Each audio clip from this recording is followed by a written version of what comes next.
So hello and welcome everyone to Tech and Talks Coffee Chat. Thank you for being here today. I'm Gina. I'm a Senior Customer Success Manager at Retorio, and I've been working together with Irit, who is also here with me today for a few months now. I'm delighted to have you here, Irit. Thank you for your time, and I look forward to exploring today's topic together. So we'll be chatting about the fast deployment of AI coaching programs on a global scale within 6 weeks. But before we go full in, what fuels your morning? Are you more of a coffee or a tea person? Absolutely. A coffee, a strong one, preferably. I knew you'd be a strong coffee person. I think you can guess what I am, right? Yes, I can. And you're right. I could have guessed the same about you. Yeah, absolutely correct. I fit all the stereotypes, but okay. I'm glad that we've cleared that one up. And before we go into some more questions, I'd love to just hear a little bit more about, your story, your role at Teva, some background info maybe about, how you came how you decided to kind of take on this exciting project, like what inspired you to do it, and then also what drove you towards Retorio and AI coaching. So first of all, Teva is an interesting company around specifically the topic of inclusion and diversity because it's an Israeli-American company. And it spreads across many countries and all cultures. Many years, the activities around diversity and inclusion were mainly local.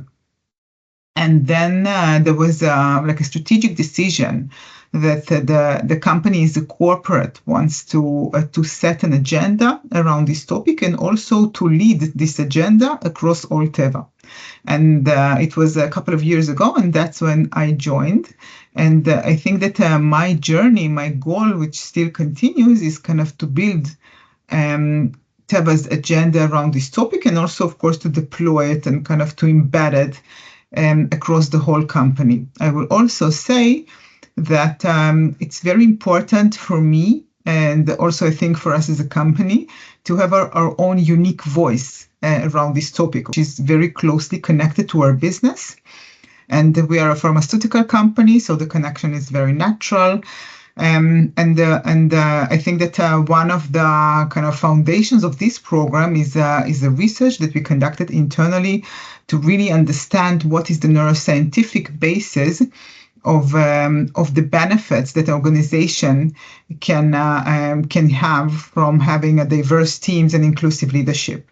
So that was like the starting point, and we conducted this research, and it's super interesting because we found that there is a very profound neuroscientific basis justifying kind of working in diverse teams and leading them inclusively.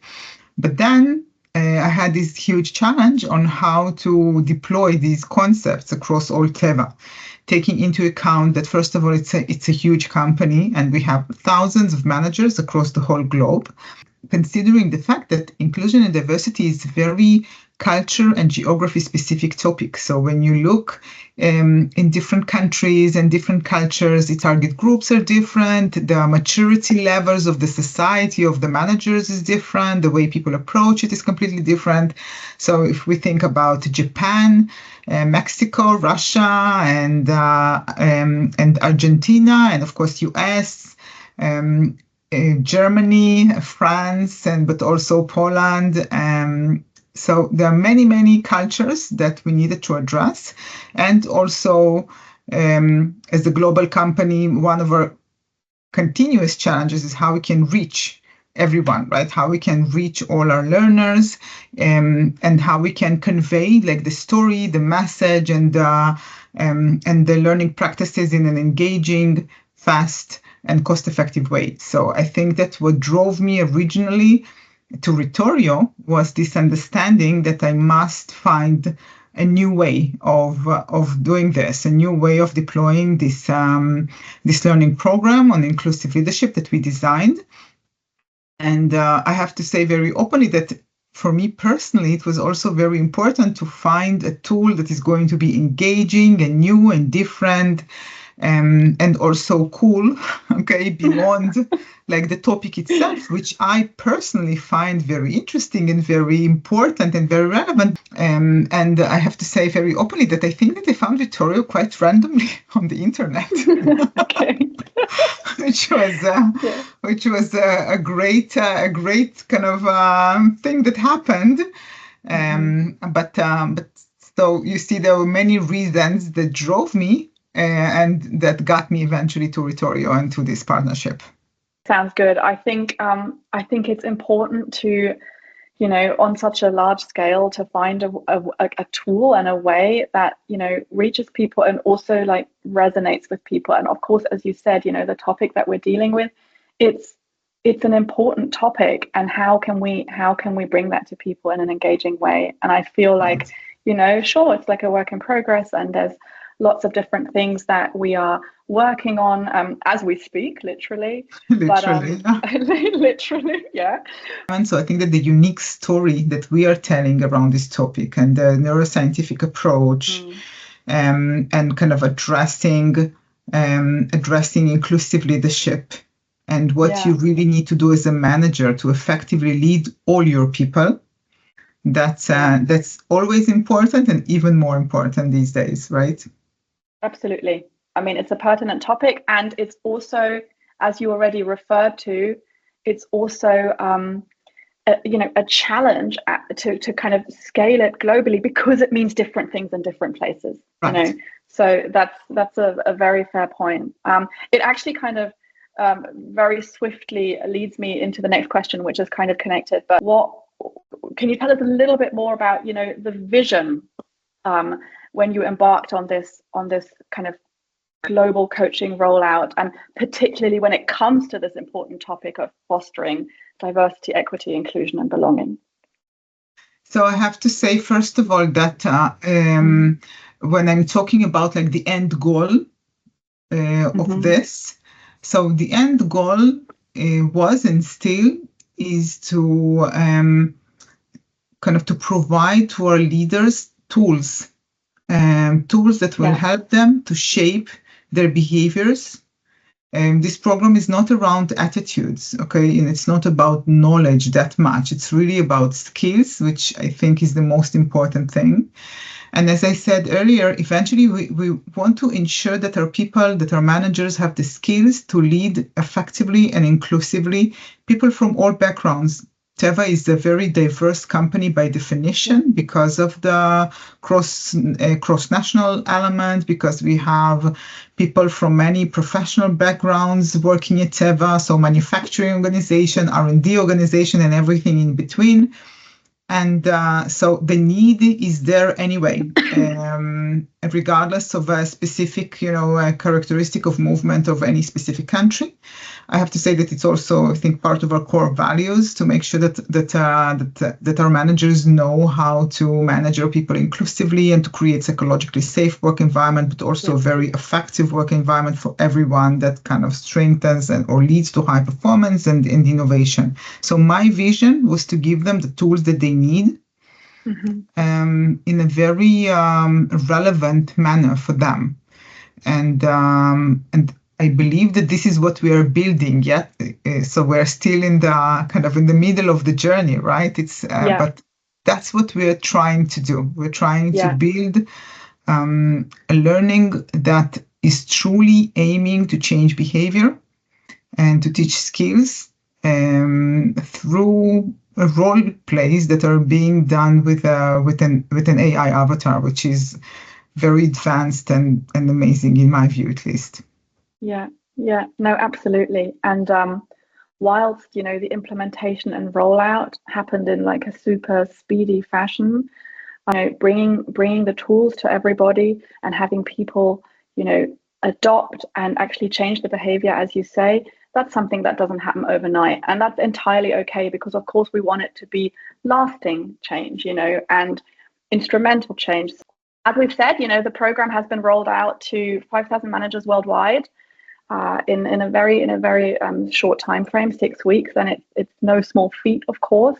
What for you were the key challenges in ensuring this timely deployment, on a global scale across all of these different regions and cultures? Yeah. So I want to divide my answer to several aspects, okay, or several layers. So I think that one huge challenge is actually the internal challenge of enabling this engagement, because it's a global company and because there are many legal aspects that have to do with using AI in a company across different continents, and there are different data privacy requirements and different laws in different countries that are addressing AI, and AI is still perceived as a new topic for organizations. So, and it's a new topic, actually, and there are also IT aspects in this. So I think that one challenge was really to make sure that everyone kind of are aligned around this, and that everyone are contributing from their side to make it happen, which gladly did happen. And Teva and many people worked very hard to make it happen. So that is one aspect. I think that another challenge, which I addressed briefly before, but maybe we can say a few more words about it, is the cultural differences. Yeah. And how to create a learning that will be, from one hand, relevant to the different cultures, to the different people, and from the other hand, universal enough to really convey the message or the narrative that we want to convey across all Teva. And so I think that to deal with these challenges, we eventually chose topics, contents that are universal contents that are relevant for any manager in any place around the world, and we embedded the specific skills that we wanted the managers to acquire in the AI. Okay, and this is, I think, one of the advantages of using AI-based tool, that you don't have to talk about what you want people to learn. You can actually just, activate it, like activate an exercise that will enable people in practice to learn what you want them to learn, which is, in my view, it's a much better learning. It's much more effective than just, to talk about it in a presentation. So I hope that we dealt with the challenge well, and because it's kind of an ongoing development, right, of the contents and of the exercises. But an overall view, I think that this is a big challenge that we dealt with, and I believe that we dealt with effectively. Yeah, absolutely. And I think, given the scale of the project, it's so important to keep sight of what truly resonates with everyone. And I feel that that's something, topically, that you had a really good grasp on from the beginning, to be honest. So, I'm excited still for what's to come. But I find that, the way it was implemented globally in terms of relevance was really spot on. Yeah. I know that you've obviously now as well seen the new coaching session generator that we went through, which obviously helped the actual content creation to speed up even further. How do you see that side of things accelerating the deployment of training programs, as we go? Yeah, so I had some time with the new content generator, and it's really exciting, actually. I think that the main additional value that I see with this functionality is that it enables a much quicker and much better adjustment of the content to specific needs of different groups, different target groups in the organization. So if with the previous functionality, we really needed to make sure that we are creating something that is relevant enough for everyone, as I said earlier. With the new content generator, we can create a basic module, and then very easily and very quickly to adjust it to different cultural environments, to different even levels of managerial maturity, which is, of course, a whole other ball game, because I think that one of the biggest challenges that we all have, right, is to create a very engaging and personalized learning experience. And I think that this functionality really enables it on any scale, which is quite amazing. And the other aspect that is important for us as as an extremely multinational companies, everything that has to do with the languages, of course. Yeah. So when you receive a learning module that speaks your language, it's always a different experience. Always. It will always feel much better. And we're a global company, and many of our managers, they work in English and they speak in English, but it's not the same. When you have the opportunity to have this experience, the learning experience, and kind of think and reflect and get feedback in your own language, of course, it's a much better experience, and that's what we strive to as a company. Okay, so we want to provide our people with the best tools, the most personalized content, the most engaging, the most interactive, to give them the best feedback and to do it in their own language. And I feel that this new functionality would really enable us to do it. So it's great. Yeah, no, absolutely. The personalized nature behind it, in addition to, being able to adapt as we go, is obviously a key element, that's going to add value there, especially in this context. So Yeah. I'm glad that you from what you've seen so far, and we're going to continue to work with it together. So on to the next question then. It would be really great to hear a little bit more about where you think AI-driven talent development is heading generally.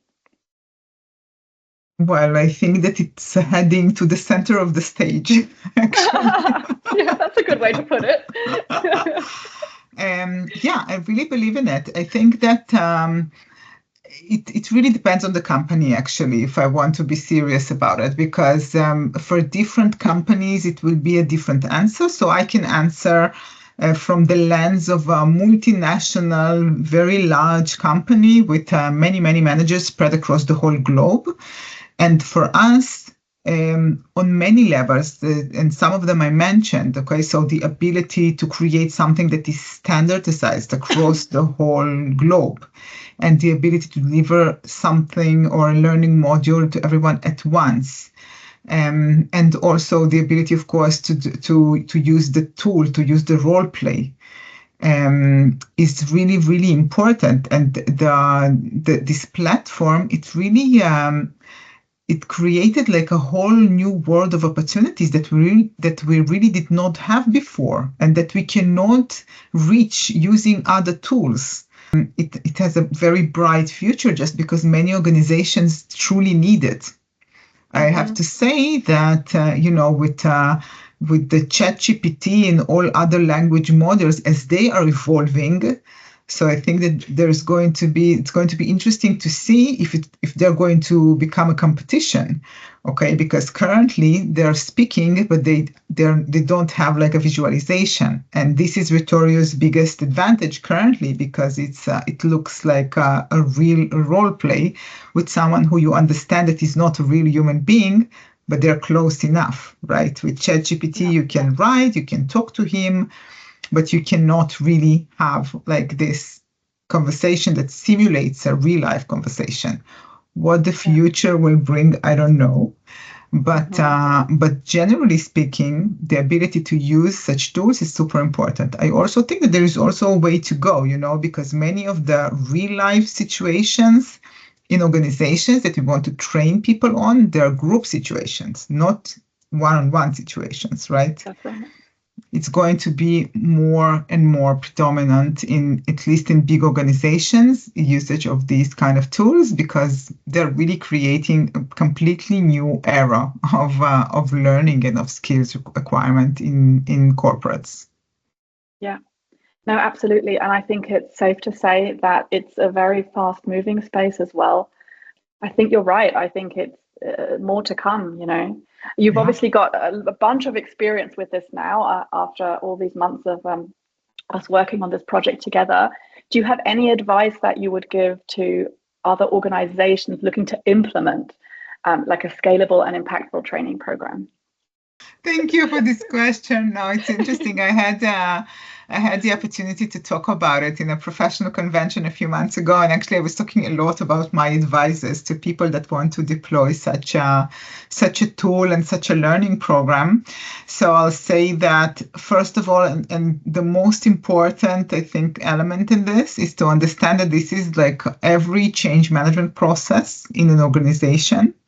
And that in order to succeed, it's better to have a very strong business case, like a very strong rationale. I felt and still feel that our business case is extremely solid, that I really need such a tool and I cannot do without such a tool. Okay, because otherwise it will just not happen. What I want to happen just will not happen. I will not be able to reach my professional goals.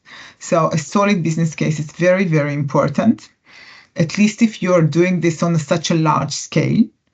Then I think that the second advice is to make sure that you're doing the right preparation internally, okay, so that you're really engaging all your internal stakeholders, because it's a very complex, the establishment of the relationship with external vendor like Retorio is something that requires involvement of many people from many professional backgrounds. So alignment with them and kind of preparation and making sure that everything kind of is scheduled and pre-planned is very, very important.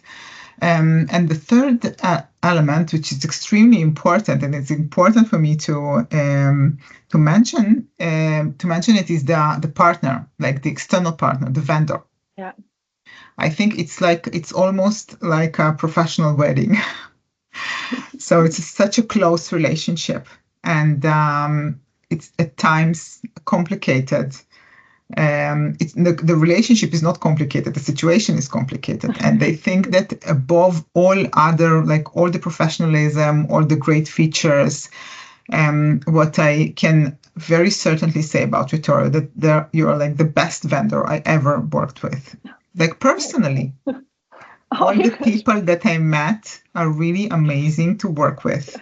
And it's super important. It's super important because eventually you need to deliver something, a big project, and it's stressful. There are many changes, there are many obstacles and barriers. And if you don't have a good partnership with the vendor, it's a lost cause. But I feel that I have a very strong partnership with Retorio, and I feel that it's a crucial element for success of such a project. So that these are my advices. Yeah. By the way, same.